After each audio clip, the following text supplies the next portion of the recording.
42. Can experience teach? In 1959, a traveller in Europe left the cities to visit the countrysides. He found, as he spent a little time in one village, that the farm population had declined steadily. The local pastor told him, "If our community continues to decrease at the present rate, this valley will be completely uninhabited by the next generation." The city population in that country had grown rapidly.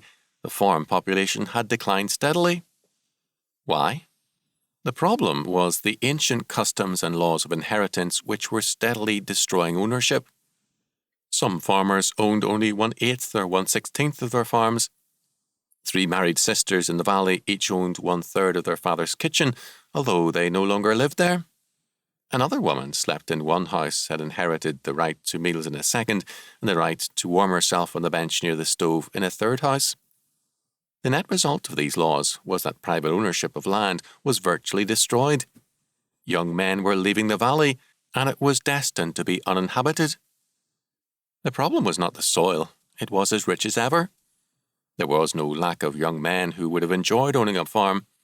The problem was simply this: bad customs and laws had made ownership in farming increasingly impossible. The situation was obvious, but men were neither learning nor changing by experience. In 1914, the historian Guglielmo Ferrero, in ancient Rome and modern America, wrote that, quote, "The disease which killed the Roman Empire was in fact excessive urbanization," end quote. Rome sacrificed the farmer to the city dweller. It made farming less and less successful by more and more controls. The small farmer, the backbone of the Roman people, steadily disappeared, and huge farms owned by politicians took his place. Progressively higher taxes made it easier for the farmer to live on welfare in the city than to try to survive on the farm. But this is an old story, older than Rome and as new as today's tax bills and federal programs.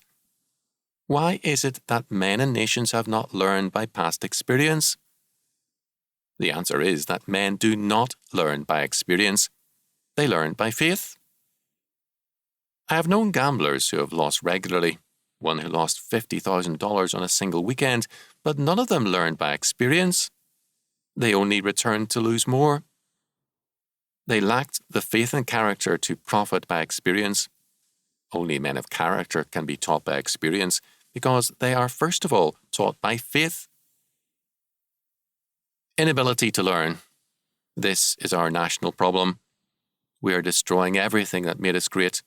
We are undermining the farmer and pushing him towards ruin. We are pursuing immoral courses as though they were godly ones. And, like a gambler, the more foolish we become, the more we persuade ourselves that our course of action will make us a winner. That valley in Europe, with its lush green meadows and rich farms, will, in not too many years, be without people. Beautiful old homes, some many generations old, will stand empty if a change is not made.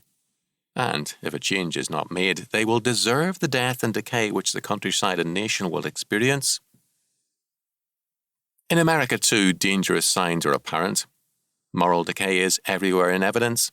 The cities grow in terms of easy credit, and the farms are steadily facing troubles.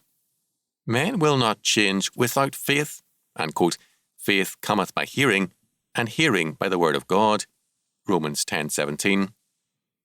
The word of God must be proclaimed, and it must be studied. Then men can learn by experience.